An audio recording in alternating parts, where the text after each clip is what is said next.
한 목소리로 시작. 너의 마음의 교만이 너를 속였도다.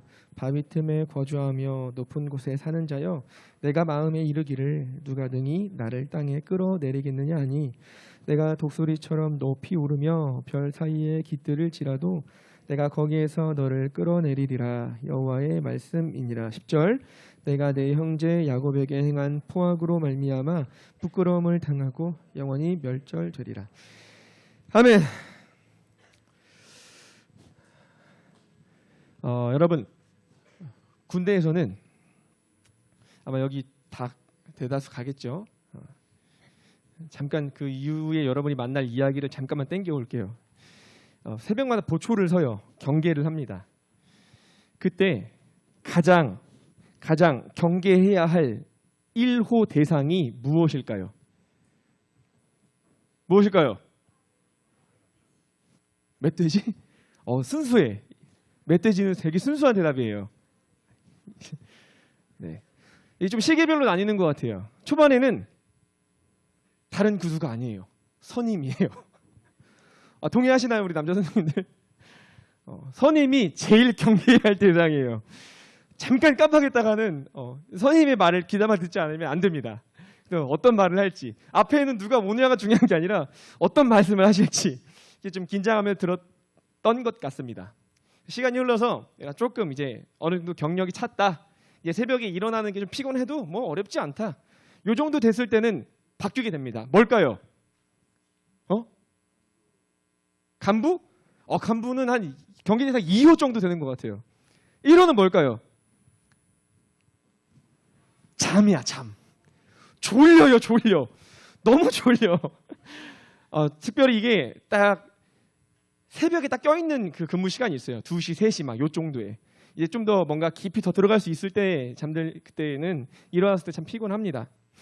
여러분, 군대에서뿐만 아니라 아마 사람마다 각자가 일상 가운데 좀 경계하고 있는 어떤 삶의 모습들이 있을 거라고 생각을 합니다. 여러분은 무엇이 있을까요? 조금 더 편한 단어를 써볼까요? 경계 대상? 조금 내가 주의해야 할 점? 혹시 내가 깨어 있어야 할 어떠한 부분이 여러분에게 있을지 모르겠습니다. 저는 아무래도 목회자이다 보니까 조금 저 스스로를 말씀을 준비하며 내게 있어서 경계 대상 1호는 무엇일까? 저는 저의 의지였습니다. 의지. 내가 어떻게 하겠다는 나의 의지. 물론 저의 의지를 제가 스스로 막 누르거나 무시해서는 안 되죠. 제가 기도하면서 받은 말씀과 감동을 가지고 밀고 나가야 됩니다. 그러나 하나님께서 하셔야 할 부분마저도 제가 종종 저의 의지로 그냥 하나님의 자리를 제가 채워버리려고 하는 저도 모르는 그 의지가 생길 때가 있거든요. 그래서 그거를 저는 상당히 경계하면서 하루하루 무릎 꿇으며 살아가는 것 같습니다. 여러분은 어떠합니까? 어떠한 경계해야 할 그 대상이 여러분에겐 있습니까? 우리가 함께 나눌 말씀은 저뿐만 아니라 여러분뿐만 아니라 우리 모두가 그리스도인이 경계해야 할 중요한 한 가지에 대해서 이야기를 하고 있습니다. 여러분, 이 선지서는요, 보편적으로 하나님께서 그의 백성 이스라엘에게 하는 말이 대다수예요. 비율이 많아요.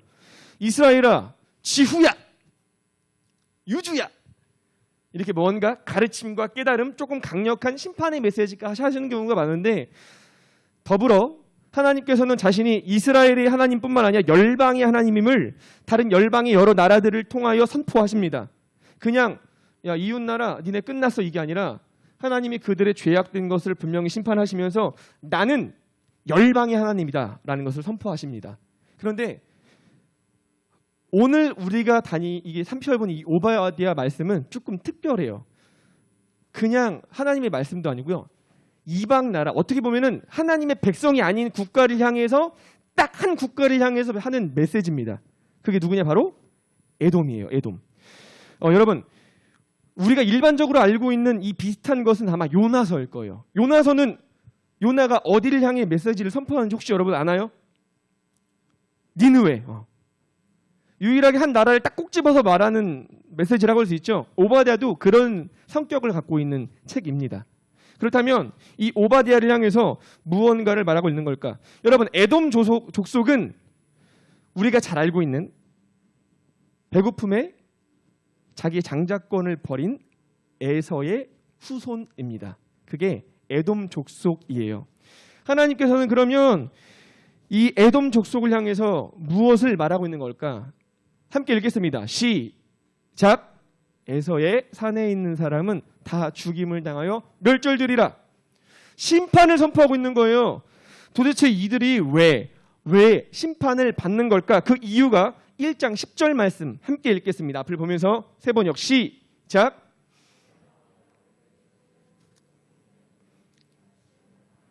아주 망할 것이다. 아멘.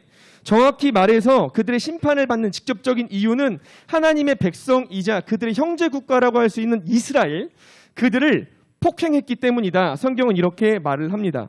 여러분, 역사적인 기록을 참고해서 이 본문 11절 이후의 말씀들을 쫙 살펴보면 단순히 이 에돔 족속이 한번 그냥 공격했기 때문에 하나님이 너 끝났다 이제 감히 내 백성을 건드려 가만두지 않겠어 이렇게 매정하게 그냥 딱 쳐내는 것이 아니라 그 많은 앞에 스토리들이 있습니다. 뭐냐면 여러분 알고 있듯이 이스라엘 백성들은 바벨론에 의해서 여러 번 공격당하다가 결국 무너지게 되거든요.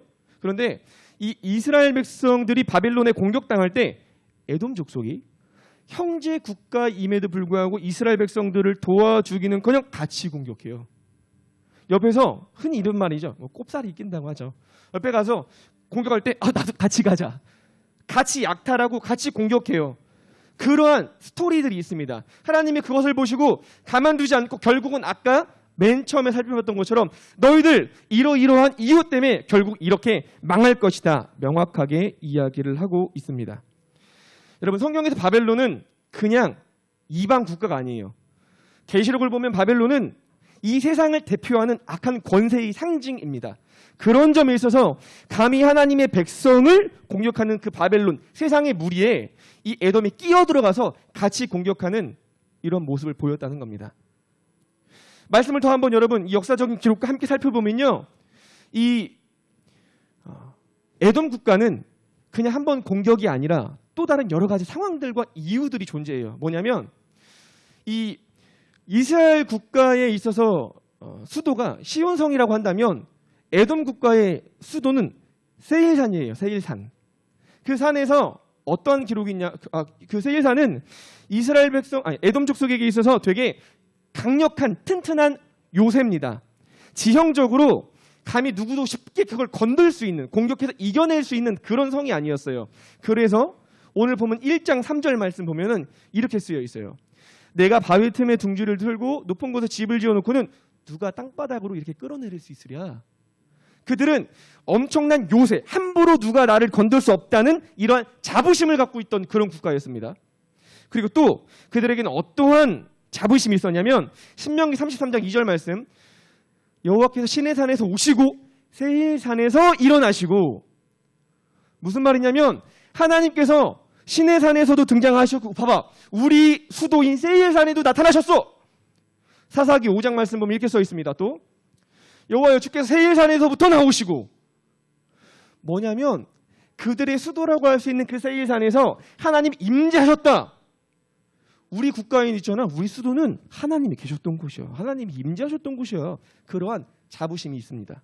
그리고 마지막으로 그들은 어떤 자부심이 있었냐면 역사적인 기록을 살펴보니까 그 실제적으로 세일산에 있는 그들의 성에 보면은 그들의 조상 때부터 만들어놨던 하나의 비석이 있거든요. 그 비석에는 하나님을 향한 신앙 고백이 쫙 써 있다고 합니다. 그 신앙 고백이 되게 멋있고 어떤 그 가치와 그 내용이 정확히 저는 다 알 수는 없지만 실제로 그런 고백이 그 비석에 서 있다고 해요. 그러니 이 에돔 족속은 봐봐 우리 국가 우리 조상들은 어렸을 때부터 아주 옛날부터 하나님을 섬기는 그런 민족이었어 라는 자부심. 자, 에돔 족속은 세 개의 자부심이 있었습니다. 첫 번째, 아무도 쉽게 성을 함락할 수 없다는 요새화된 자부심. 두 번째, 우리 수도에서 하나님이 임재하셨어라는 자부심. 마지막 세 번째, 우리 조상 때부터 이렇게 우리는 신앙 있는 그런 족속이야.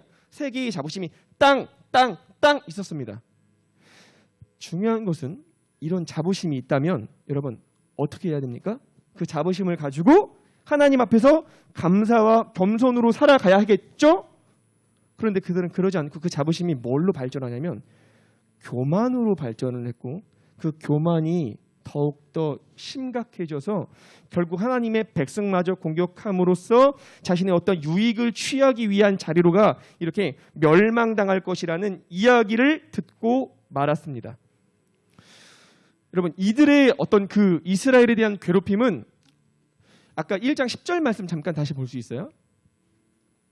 폭행이라고 써있잖아요. 이 폭행이라는 단어가 어떤 단어냐면 하나님께서 노아를 향해서 내가 너무 이 세상에 대해서 분노해서 이 세상을 심판하겠다 말하는 하나님의 진노와 동일한 단어예요. 그만큼 지금 그들이 이스라엘 백성들에게 취했던 이 폭행, 괴롭힘, 약탈 이 모습들은 너무나도 심각해서 하나님조차도 견딜 수 없는, 볼 수 없는 그런 상태였다고 합니다. 그러니 하나님께서는 이들을 가만두지 않았다는 겁니다. 여러분, 사실 하나님이 애당초 이 에돔 족속을 그냥 갈아엎으려는 생각이 있던 게 아니에요. 비록 그들이 에서의 잘못된 판단, 그 팥죽 한 그릇의 장자권을 버렸지만 하나님은 그들을 완전히 버린 게 아니었어요. 왜냐하면 신명기 말씀을 보면 신명기 23장 7절과 8절 우리 함께 읽겠습니다. 시작. 너는 에돔 사람을 미워하지 말라. 그는 내 형제임이니라. 그들의 3대 후 자손은 여호와의 총회에 들어올 수 있느니라. 아멘. 뭐냐면 하나님께서는 비록 에돔 족속이 그런 안타까운 과거가 있고 하나님께 선택받은 민족이 아닐지 모르겠지만 이스라엘 향해서 에돔은 너희들의 형제 국가야라고 분명히 선포하셨고, 그뿐만 아니라 비록 그들이 죄를 지었어도 3, 4대 후에 다시 회개하면 하나님께로 돌아올 수 있다는 하나님의 백성으로서의 어떠한 은혜를 누릴 수 있는 길을 열어주셨어요. 이해됩니까? 그만큼 큰 은혜를 입었다는 겁니다.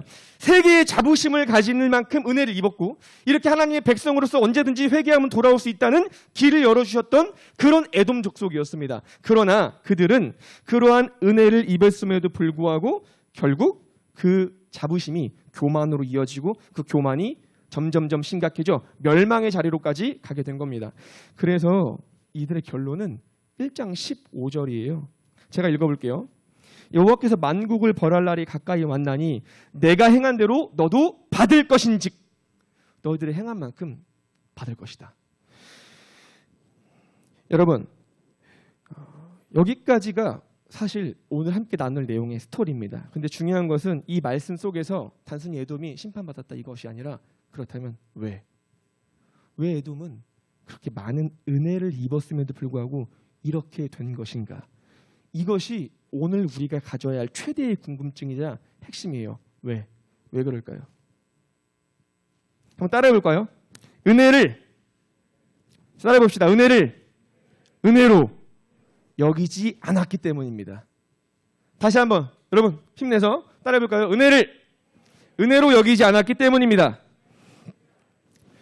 그들은 세계의 자부심과 더불어 하나님께 백성이 될 수 있는 길까지 열어주셨어요. 그럼에도 불구하고 그러지 못했던 모습. 여러분, 마태복음 18장에 있는 탕감받은 종의 모습과 상당히 흡사합니다. 여러분, 우리 이 말씀 알고 있죠? 무려 10,000달란트 빚진 자가 왕에 의해서 그것을 탕감받았어요. 여러분, 10,000달란트 탕감받았어요. 근데 자기 친구에게 가서 100데나리온, 그 데나리온 안 갚는다고 그 사람을 가만두지 않았습니다. 이걸 알게 된 왕이 그를 데리고 와서 다시 마지막 줄에 보면 그를 옥졸들에게 넘겼어요. 그 빚을 다 갚도록. 여러분, 숫자 여러분 좋아하죠? 숫자에 민감하죠? 숫자를 따져 봅시다. 여러분, 10,000달란트 100데나리온. 자, 1달란트가 얼마냐면 이렇게 갑시다. 1데나리온이 얼마냐면 하루 품삯 값이에요. 노동자의 하루 일당이에요. 그러면 지금 100데나리온을 빚졌어요. 100일간 일한 그 값이죠. 근데 자, 달란트를 잘 봐야 돼요. 1달란트가 6,000데나리온이에요. 근데 10,000달란트예요. 자, 쉽게 가죠. 1달란트가 6,000데나리온. 6,000데나리온은 6,000 나도 헷갈리네. 오케이. 1달란트는 6,000데나리온이고 6,000데나리온은 한 사람이 17년 정도 밥만 먹고 일만 해야지 얻을 수 있는 금액이에요. 1달란트가 17년 동안 밥만 먹고 일을 해야 돼요. 그럼 자, 10,000달란트는 얼마예요? 그러면 내 가족, 내 친척 다 불러 모아서 평생 일을 해도 갚을 수 있는 돈이에요? 아니에요? 못 갚아요. 그만큼 돈을 탕감해 줬단 말이야. 너 빚졌지만 내가 용서해 줄게. 앞으로 행복하게 착하게 살아라. 용서해 줬어요. 근데 고작 자신은 평생 일해도 다 갚지 못할 그 돈을 탕감 받았는데 고작 100데나리온, 자신의 그 탕감받은 것에 비해서 100데나리온을 갚지 않았다고 그 사람을 가만두지 않습니다. 바로 그 사람을 향해서 지금 말하고 있잖아요. 이 말씀이. 세 번째 줄부터 볼까요? 내가 너를 불쌍히 여김과 같이 내가 네 동료를 불쌍히 여김이 왜 마땅하지 아니하냐? 너 안 되겠다. 일로 와. 너 평생 갚아. 평생 일해도 못 갚는다니까요. 지금 오늘 본문에 등장하는 에돔 족속이 이의 모습과 동일하다는 것을 지금 성경은 말하고 있는 겁니다. 여러분, 이 세상 태어날 때부터 갖고 태어난 사람 있어요? 무엇인가? 욥이 어떻게 고백해요? 욥기 1장 21절 말씀. 이르되 내가 모태에서 알몸으로 나왔은즉 알몸으로 돌아갑니다. 내가 주신 것도 거두신 것도 하나님입니다. 여러분 잘 봐봐요. 여러분이 지금 입고 쓰고 갖고 있는 모든 것, 앞으로 먹을 것, 앞으로 행할 모든 것들은 여러분께 단 한 개도 없어요. 다 받은 거예요. 이 세상 모든 만물의 주인이 하나님이라면 하나님이 우리에게 주신 겁니다. 그런데 우리는 다 주신 그것을 가지고 주신 것에 감사하기보다는 주신 것 말고 없는 것을 불평하며 살아가요. 아무것도 갖고 태어나지 않은 우리들이 정상적으로 하나님께서 주셨다는 것을 안다면 하나님, 내게 주신 이 물질, 내게 주신 그 모든 것들 하나님을 위해 쓰겠습니다. 이게 은혜를 은혜로 여길 줄 아는 사람의 합당한 모습이어야 합니다. 물질만 그럴까요? 아니죠. 나의 시간, 내 꿈, 내 삶, 그 모든 것들이 하나님께서 주신 것이라면 하나님을 위해서 써야 합니다. 동일해요. 돈이든 옷이든 시간도 마찬가지예요. 그럼 우리는 질문해야 돼요. 하나님이 내게 주신 그 시간을 나는 누구를 위하여 쓰고 있는가? 정말 은혜를 은혜로 여길 줄 아는 사람이라면 그 시간마저도 하나님을 위해 사용해야 합니다. 그런데 우리는 어떻게 그 시간을 사용하고 있습니까? 하나님의 뜻 안에 사용하고 있습니까? 나의 계획이 맞다고 밀고 나아가고 있습니까? 혹 이 가운데 예배 드리는 것마저도 이 시간마저도 아까워서 내가 영상 예배를 혹 드려야 되나? 왔다 갔다 하는 그 시간이 좀 멀어서 집에서 예배를 들어야 하나? 라는 생각을 하고 있던 친구가 있다면 오늘 이 말씀을 통해서 깨지어지기를 간절히 바랍니다. 그리고 내가 바쁘다는 이유로 여러분이 애씀을 결코 저는 쉽게 여기거나 무시할 생각 전혀 없습니다. 하나님 앞에서 발버둥치며 내 시간을 드리기 위하여 애쓰는 여러분의 모습 너무나도 귀합니다. 그러나 그러한 아무런 생각과 노력 없이 그저 나는 바쁘고 나는 정신없고 나는 시험 공부를 해야 되고 내가 왜 교제를 해야 되는지, 왜 하나님께서 내게 이런 예배면 됐지, 왜 학년 모임을 하라고 그러고 왜 이렇게 뒤에 공과 시간을 쓰라고 그러고 왜 따로 모여서 우리가 뭘 해야 된다고 물어볼 때 정말로 여러분의 그 중심이 하나님께 속해 있는지, 그 시간이 여러분은 누구를 위하여 사용하고 있는지 우리는 진지하게 돌아봐야 한다는 거예요. 은혜를 은혜로 여긴다면 그렇게 못합니다. 혹 어쩔 수 없이 그럴 수 있는 부분도 있겠죠. 나의 치열한 고민과 싸움 끝에 그러게 있다면 하나님이 그 가운데 긍휼함을 주실 거라고 생각해요. 한데 그것마저 없다? 우리는 반성해야 된다는 거예요. 여러분은 누구를 위하여 공부합니까? 누구를 위하여 시간을 씁니까? 하루하루 누구를 위하여, 결코 찬양팀을 향해 말하는 건 절대 아닙니다. 누구를 위하여 찬양합니까? 나의 감정을 채우기 위하여? 그냥 노래 부르는 게 좋아서? 처음엔 그럴 수 있다고 칩시다. 잘 모를 때. 하지만 오늘 이 말씀을 여러분이 들었다면 그러한 나의 모습도 이제는 어쩔 수 없다고, 그럴 수 있는 것 아니냐, 이렇게 우리가 합리적으로 생각할 것이 아니라 합리화시킬 것이 아니라 과연 그 중심에 무엇이 있는가 우리는 돌아봐야 되고 돌아보는 여러분 되기를 간절히 소망합니다. 여러분, 그 어떤 것도 내 것은 없습니다. 알몸으로 왔다가 알몸으로 갑니다. 아무리 손에 쥐어봐요, 아무리 나를 위해 살아봐요, 남는 게 무엇이 있는가? 바라기는 여러분이 갖고 있는 그 모든 것들을 활용하여 하나님을 위해 사용했으면 좋겠어요. 나의 의지로 그렇게 하려고 하지 마세요. 그냥 내게 주신 모든 것이 주님으로부터 왔구나, 이거를 내가 분명히 인지한다면 내가 의도적으로 그렇게 하려고 하지 않아도 그렇게 되어져요. 하나님께서 주셨구나, 내가 이렇게 해야지가 아니라 하나님께서 주셨구나, 그러한 은혜가 은혜로 되어지는 깨달음이 여러분에게 있었으면 좋겠습니다. 그래서 매일매일 여러분 생각해 보세요. 그렇다면 내게 주신 모든 것 내게 왜 주셨지? 이 질문이 저는 시작이라고 생각해요. 오늘 내게 이 시간을, 이 하루를, 이 물질을, 이 여러 환경을 왜 주셨지? 저는 이 질문이 은혜를 은혜로 여기는 사람의 맨 처음 시작점이라고 생각합니다. 그 질문부터 여러분 시작함으로써 오늘 말씀을 여러분의 삶 가운데 녹여내는 은혜면 있었으면 좋겠어요. 이것을 놓치잖아요. 이것을 경계 대상 1호로 삼지 않잖아요. 그러면 에돔과 같은 일들이 벌어지는 거예요. 내 것으로 생각하고 교만하게 되어지고요. 내 것으로 생각하고 내가 주인인 양 살아갑니다.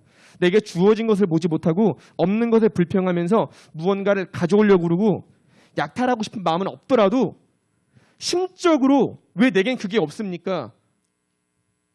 우리의 마음이 그쪽으로 중심이 향하게 된다는 겁니다. 그렇다면 우리는 어떤 마음을 품고 살아가야 하는 것인가?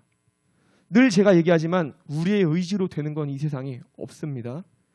은혜라는 영역은 나의 의지로 되는 것이 아니라 지극히 하나님의 불쌍히 여겨 주심 속에도 되어지는 거예요. 그렇기 때문에 우리의 마음은 이렇게 되어야 합니다. 한번 따라해 볼까요?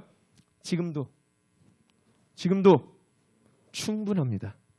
다시금 지금도 충분합니다. 하나님께서는 이 말씀을 동일하게 모세와 바울에게도 하셨어요. 구약의 최고의 권위자 모세, 신약의 최고의 권위자 바울. 모세에게 어떻게 말씀하셨냐? 함께 읽겠습니다. 시작.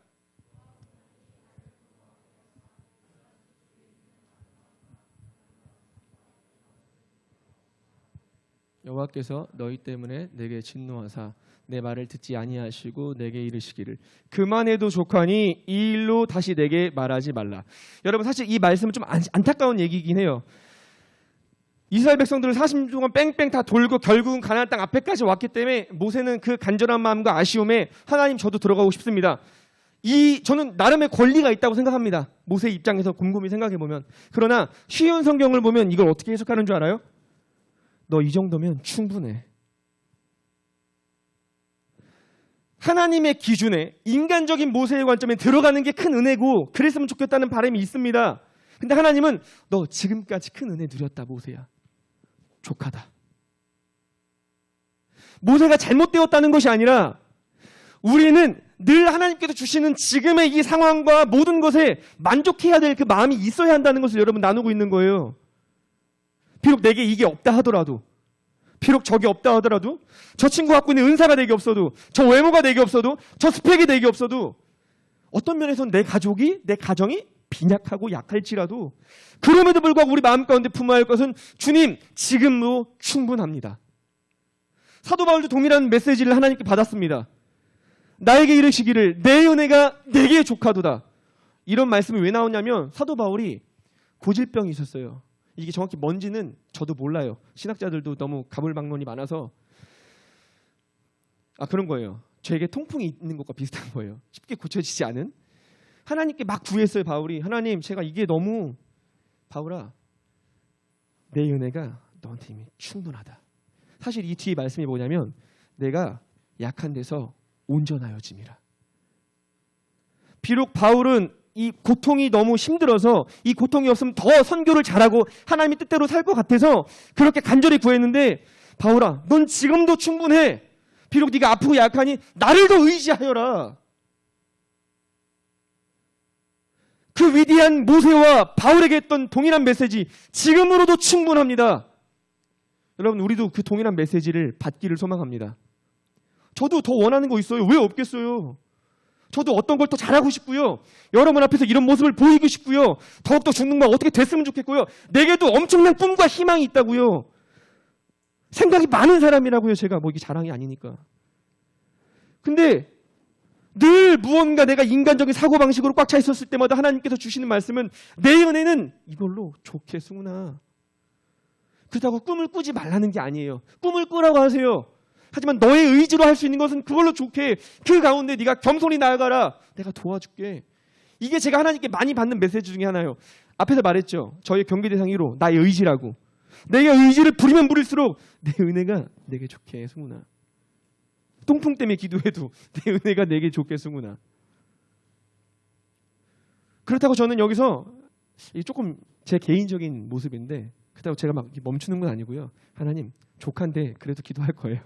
저도 하나님께 좀 이렇게 살짝 이렇게 떼를 쓰기도 하긴 하지만 요는 지금 우리에게 주어진 것에 충분히 감사할 줄 아는, 이미 주어진 그 은혜를 은혜로 여길 줄 아는 여러분이 되기를 간절히 소망합니다. 여러분, 우리가 가장 크게 놓치는 은혜가 뭘까요?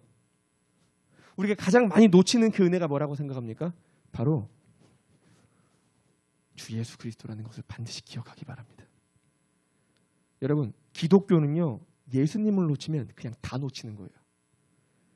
주 예수 그리스도께서 이 땅에 인간으로 오셨다는 그 사실, 예수님께서 십자가에 못 박혀 죽으셨다는 그 사실, 예수님께서 그 죽으신 자리에서 부활하셨다는 사실, 지금도 승천하셔서 기도하신다는 그 사실, 그 하나하나의 모든 연관성과 끝은 주 예수 그리스도로 이루어집니다. 그분이 다시 오실 것입니다. 그분이 구원을 완성시키실 겁니다. 우리가 그분을 놓치면 다 끝. 여러분에게 있어서 많은 것들이 필요하고 많은 것들을 놓치지 않기 위한 애씀이 분명히 있겠죠. 오늘 이 말씀을 듣고 여러분에게 주어진 그 은혜를 분명히 곱씹겠죠. 하지만 그 모든 것들을 혹시나 다 놓치더라도 결코 놓치지 말아야 할 그 한 가지, 주 예수 그리스도. 그분을 붙들면 비록 다른 걸 놓쳤다고 해도 하나님께서 그 놓친 것들을 생각나게 하실 것이요, 채워주실 것이요, 우리를 선한 길로 인도해 주실 줄로 믿습니다. 그 주님을 붙들면서 깨어있는 삶을, 그리고 은혜를 은혜로 여겨 이 좁은 길을 잘 걸어가면 좋겠어요. 여러분, 사실 있잖아요. 엄연히 말하잖아요. 조금 조심스럽지만 이 교리를 나누는 데 있어서 예정론은 결국은 이 사람이 어떻게 죄를 지더라도 하나님께서 그 사람을 버리지 않겠다는 우리에게 보증과 확증을 줍니다. 이게 되게 우리에게 큰 감사한 기도, 성경의 교리거든요. 그런데 저는 그 가운데 여러분에게 나누고 싶은 건, 여러분이 이런 받으시 이런, 이해되나요? 제가 말한 표현이 정말 턱걸이로 천국문에 가진 않았으면 좋겠어요. 턱걸이로 천국문에 나 드디어 왔다 이러진 않았으면 좋겠어요. 무슨 말이냐면 그냥 구원받았으니까 땡, 어차피 물론 진짜 구원받은 사람이 이렇게 생각 못합니다. 그러나 여러분이 그냥 구원의 확신만을 가지고 그냥 내가 이렇게 살아가는 것이 아니라 이 세상에 있으면서 그냥 구원받은 것에 물론 만족해야 됩니다. 이게 우리에게 가장 주어진 가장 큰 은혜입니다.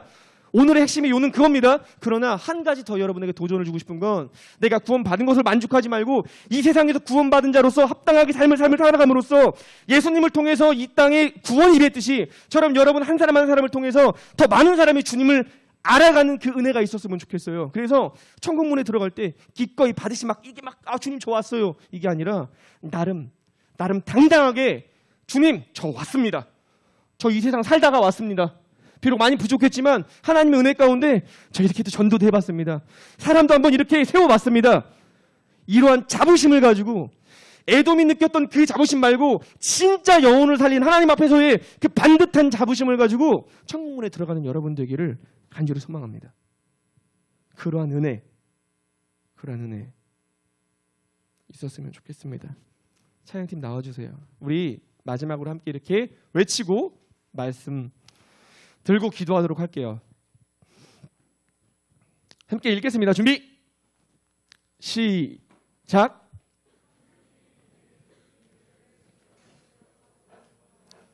다시 한번 시작. 성령님, 내게 주신 은혜를 매 순간 기억하도록 도와주세요.